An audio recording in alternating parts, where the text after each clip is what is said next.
gudoomiyaha gobolka Sool anagu furdhiye laba gudoomiyana isna waa gudoomiyii Sool oo gobol yar calaysan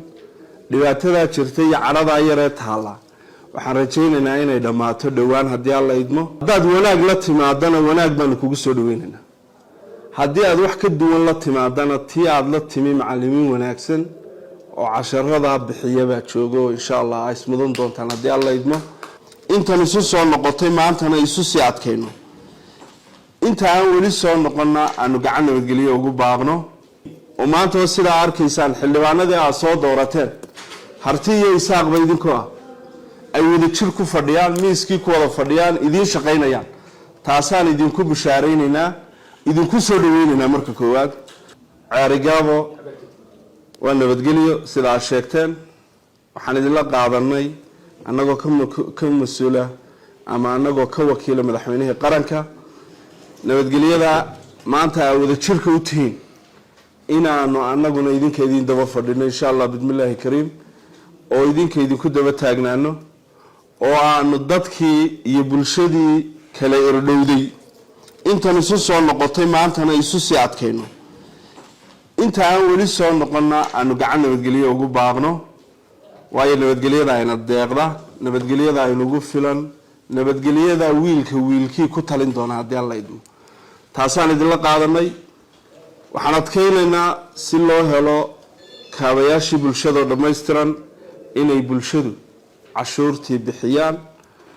waxaan aqbalaynaa doorka xukuumadeed ee horumarka aad codsateen annagoo xukuumadii ka wakiila insha Allah bismillaahi kariim waxaan aqbalaynaa wixii karaankii ah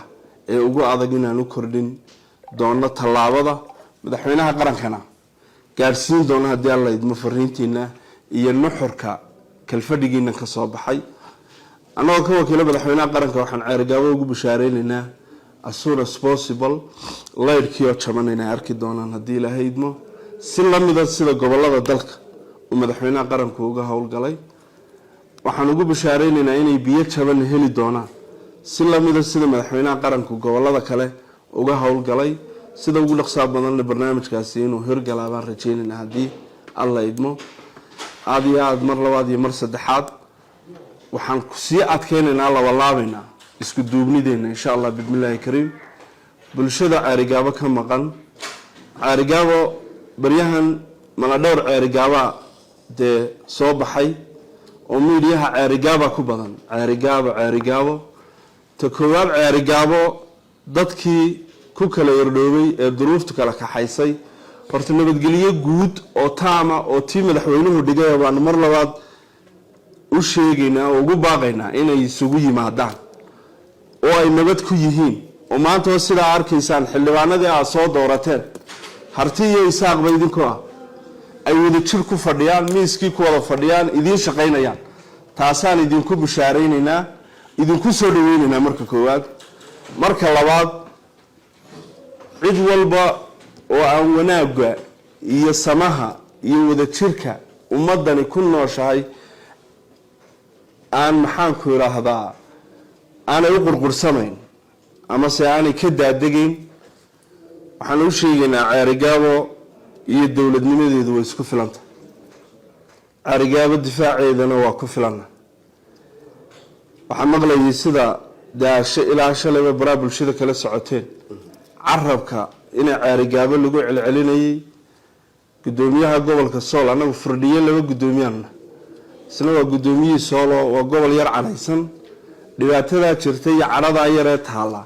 waxaan rajaynaynaa inay dhamaato dhawaan hadii alla idmo gacan qaboona waliba ugu baaqaynaa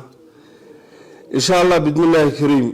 wax inta ka dhaafsiisanaan laakiin anagu aqoonsanahay aan u ognahay ma jirto Ceerigaabana dadkeedii baa ku wada nool maatadeedii baa ku wada nool joogta ku nabad qabta balana aanay ka jirin haddaad wanaag la timaadana wanaag baan kugu soo dhaweynaynaa hadii aad wax ka duwan la timaadana tii aad la timi macallimiin wanaagsan oo casharada bixiyaba joogo insha Allah ay ismudan doontaan hadii alla idmo aad baan ugu mahadnaqaynaa mar labaad iyo mar saddexaad ba ciidanka qaranka gaar ahaan kuwa ku sugan furimaha dagaalka ama furimaha hore maxaan ku raada jiidaha gobolka isku xidhnaan gaar oo toos ah aanu leenahay kaalinta ku jirtaan iyo halka noo joogtaanna waa ognahay waxa gudi kartaanna waa ognahay aad iyo aad baan idinku mahadnaqaynaa mar labaad iyo mar saddexaadba aad iyo aad baan si gaar ah ugu mahadnaqaynaa